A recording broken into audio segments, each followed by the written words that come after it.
तो कैसे हैं मेरे सभी प्यारे बच्चे। आज हम क्लास 7 का चैप्टर 1 3 क्वेश्चंस का पार्ट 2 करेंगे।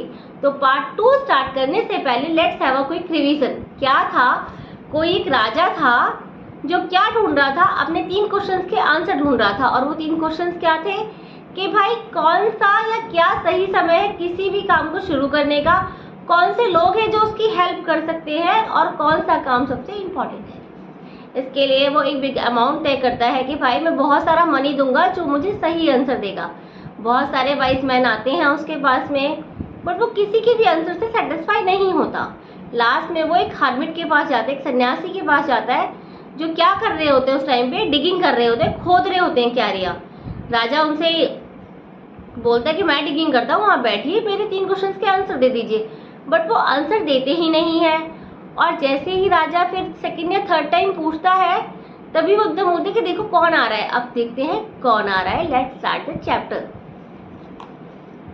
The king turn round and saw a beard man running towards him. तो राजा जैसे ही टर्न करता है पीछे की ओर तो वो क्या देखता है कि भाई एक दाढ़ी वाला आदमी है जो उनकी तरफ भागता हुआ आ रहा है। His hands were pressed against his stomach. उसके जो हाथ थे वो उसको कहाँ प्रेस किया हुआ था, इस तरीके से उसने प्रेस किया हुआ था अपने स्टमक को। From which blood was flowing, जहाँ से ब्लड जो खून था वो बह रहा था। When he reached the king, he fainted and fell to the ground. जैसे ही वो आदमी राजा के पास पहुंचा वो बेहोश हो गया। फेंट मतलब बेहोश हो जाना, और नीचे गिर गया जमीन पे। The king and the hermit removed the man's clothing and found a large wound in his stomach. अब किंग ने, राजा ने और सन्यासी ने उसके जो आदमी के कपड़े थे उनको हटाया और क्या देखा कि भाई उसके स्टमक पे तो बहुत बड़ा वाउंड है, मतलब घाव बना हुआ है। The king washed and covered it with his handkerchief. King ने उस वाउंड को, उस घाव को धोया और अपने रुमाल से कवर कर दिया उसको। But the blood would not stop flowing, मगर शायद से ब्लड का जो बहाव था वो ज्यादा था तो वो रुका ही नहीं हैंडकरचीफ लगाने से। The king redressed the wound until at last the bleeding stop. अब उसने दोबारा से कुछ ना कुछ लगाया, उसको रीड्रेस किया ताकि जो वाउंड है वो स्टॉप हो जाए ब्लीडिंग करना, ठीक है ना। रीड्रेस करना था, ड्रेस अगेन कि दोबारा से हैंकी लगाया या कुछ भी चीज जो उसके पास में होगी वो लगाया होगा उसने।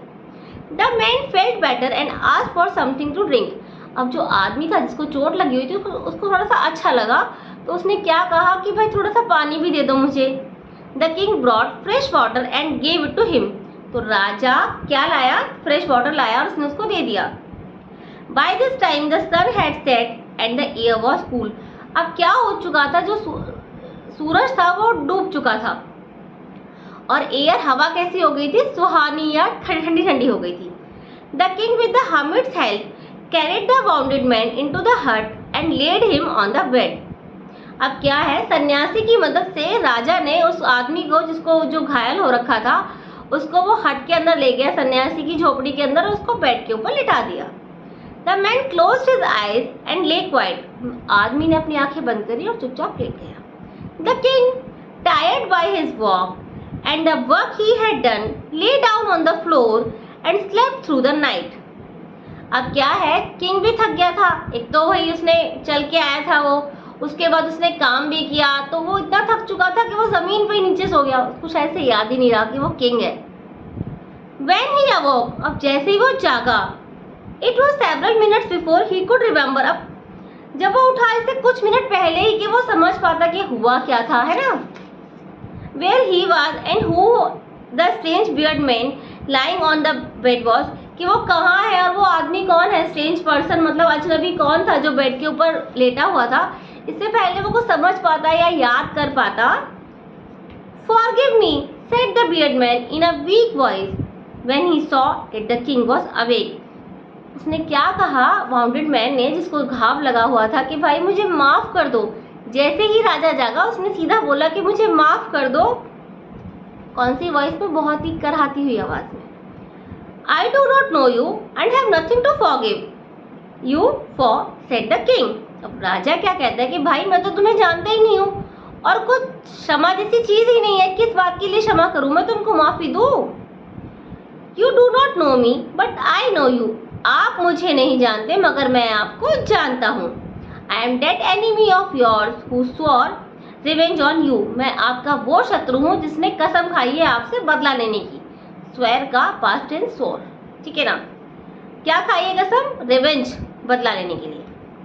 Because you put my brother to death and seize my property, क्योंकि आपने मेरे भाई को मार दिया, ठीक है ना, और सीज माई प्रॉपर्टी, और फोर्स से मेरी जो प्रॉपर्टी थी वो आपने हत्या ली है। I knew you had gone alone to see that hermit, मैं जानता था कि आप अकेले ही जाएंगे उस सन्यासी से मिलने के लिए। And I made up my mind to kill you on your way home, और मैंने अपना मन बना लिया था कि भाई मैं आपको मार दूंगा जब आप अकेले जाएंगे तो। But the day passed and you did not return, मगर दिन तो बीत गया और मैं तो ये वेट कर रहा था कि जैसे ही आप घर जाएंगे मैं आपको मार दूंगा, आप अकेले हैं क्योंकि। दिन बीत गया मगर आप तो आए ही नहीं। So I left my hiding place and I came upon your bodyguard, who recognized me and wounded me. अब मैं जैसे ही मैंने वो प्लेस छोड़ा जहाँ पे मैं छिपा हुआ था, मैं बाहर आया तो जो आपका बॉडीगार्ड था उसने मुझे पहचान लिया और उसने मुझे घायल कर दिया।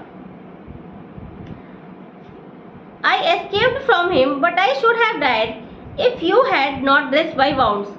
मैं तो उससे बचता हुआ आ रहा था और मैं मर जाता अगर आप मेरी सहायता ना करते। मेरे वाउंड को, मेरे घाव पे आप मलहम ना लगाते तो मैं मर जाता। I wish to kill you and you saved my life, मैंने तो मन बनाया था आपको मारने का और आपने क्या किया, आपने मेरी ही लाइफ बचा ली, मुझे जीवन दान दे दिया। Now if I live I will serve you as your most faithful servant and will order my sons to do the same, forgive me.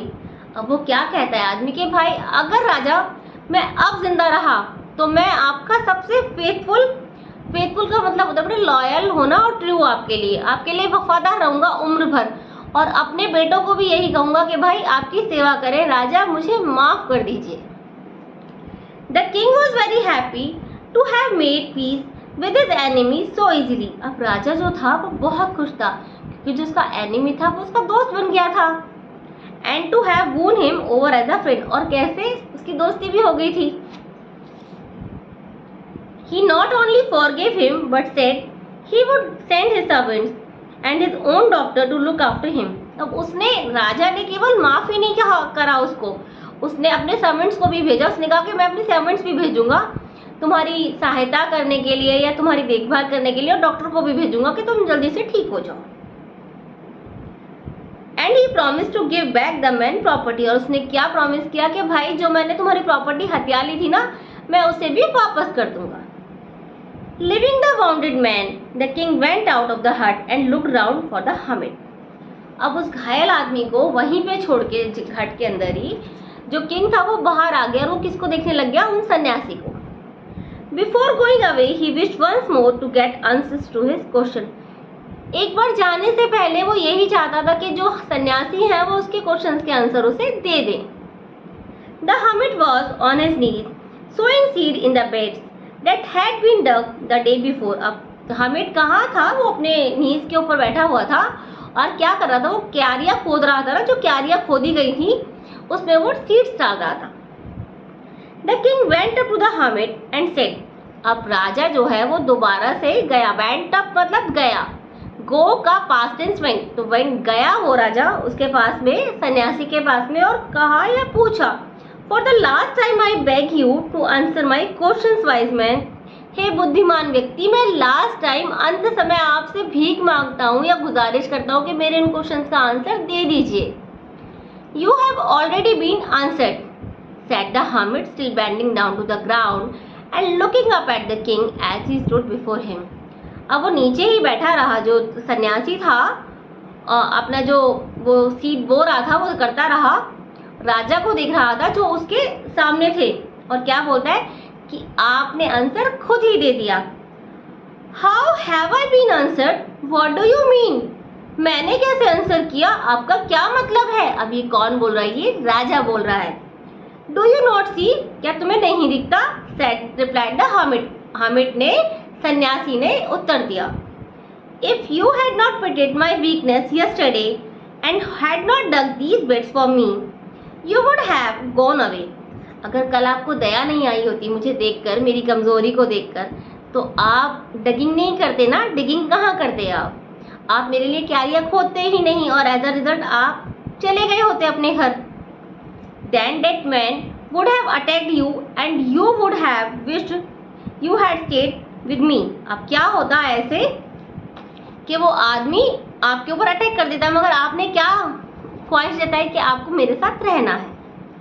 So the most important time was when you were digging the pits। तो सबसे important time क्या था उस time पे जब आप क्यारियां खोद रहे थे। And I was the most important man, और मैं स्वयं सबसे इम्पॉर्टेंट आदमी था आपके लिए उस टाइम पर।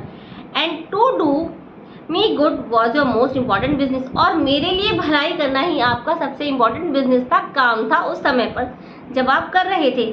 आफ्टरवर्ड्स, उसके बाद when the man ran to us, जैसे वो आदमी हमारी तरफ भाग के आया। The most important time was when you were caring for him, कि जब आप उसको उठा रहे थे, गोद में ले रहे थे, आप उसकी हेल्प कर रहे थे, देखभाल कर रहे थे।